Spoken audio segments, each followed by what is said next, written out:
L'édito politique, bonjour Nicolas Bétou. Bonjour Dimitri. Votre journal L'Opinion révèle ce matin que le syndicat professionnel des instituts de sondage, le Syntec, a décidé de répondre aux attaques dont il est la cible en ce moment. Et c'est vrai que les sondeurs ont en général auprès des hommes et des femmes politiques une belle tête de coupable. Les critiques ont été rudes ces temps-ci. Jean-Luc Mélenchon dénonce le biais statistique qui fait que les sondeurs n'interrogeraient pas les abstentionnistes, une catégorie d'électeurs qui sont, dit-il, très favorables à la France insoumise.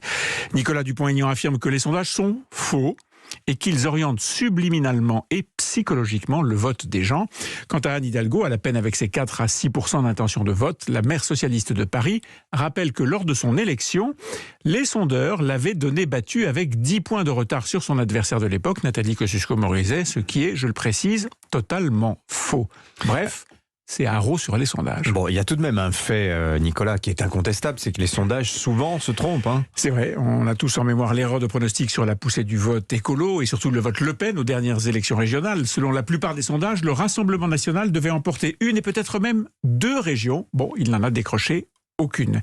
Mais les bugs les plus spectaculaires, on les a eus à l'occasion de campagnes électorales pour la présidentielle. Je pense au sondage qui donnait Alain Juppé quasiment déjà élu 8 mois avant le scrutin, ou plus fracassant encore, l'élimination de Lionel Jospin et de la gauche à la présidentielle de 2002. Oui, ou l'inéluctable duel Macron-Le Pen qui est battu en brèche ces derniers temps. Les instituts de sondage ont une réponse à toutes ces accusations. Alors ils répondent que les études d'opinion mesurent les intentions de vote de la population à un instant T et pas pour dans 6 mois. En gros, la question posée, c'est: si l'élection avait lieu dimanche, pour qui voteriez-vous? Ce n'est donc pas une prédiction, mais une mesure instantanée. Ils répondent aussi, par exemple, à la critique de Jean-Luc Mélenchon sur les abstentionnistes, que les avis de tous ceux qui expriment ne serait-ce qu'un simple souhait d'aller voter, eh bien, ils sont pris en compte. Bref, les instituts de sondage se défendent sur le plan technique. Voilà. Est-ce que révéler la méthode, lire la notice, est-ce que ça suffit à faire taire les critiques? Eh ben, oui et non, parce que le plus savoureux dans cette dénonciation des sondages, c'est qu'elle est à géométrie variable. Lorsque les chiffres sont bons,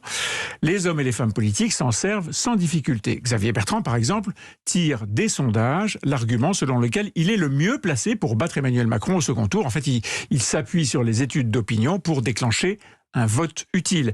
Éric Zemmour mène sa cavalcade médiatique en espérant décrocher Marine Le Pen dans les sondages pour l'amener à se retirer de la course à l'Élysée. Et j'ajoute que tous, candidats, non-candidats, partis politiques et médias, bien sûr, tous commandent des sondages.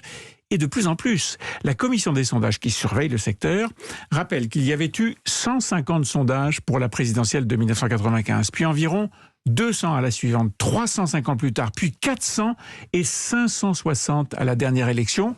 Aucune chance, donc, que ça s'arrête. Est-ce que quelqu'un interdira un jour les sondages, Nicolas?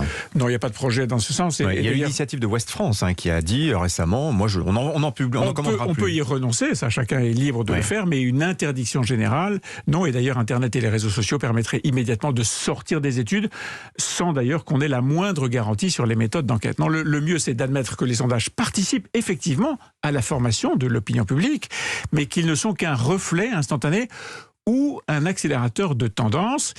Et puis du côté du petit monde politique, le mieux, eh bien, c'est de se souvenir de cette phrase que Jacques Chirac tenait, disait-il, de sa grand-mère: il faut mépriser les hauts et repriser les bas. Jolie formule. À la une de l'Opinion ce matin, Nicolas Bétou, merci. À l'assistanat, ce mot qui fait peur aux candidats. Est-ce qu'il y aura un problème à nommer les choses en France, Nicolas, vous pensez? Probablement, surtout dans cet univers-là de l'assistanat ou de l'État-providence. Voilà, il y a un papier d'ailleurs sur l'homme qui monte chez LR en ce moment, c'est Éric Ciotti. Lui qui, il nomme les choses, c'est le moins que l'on puisse dire.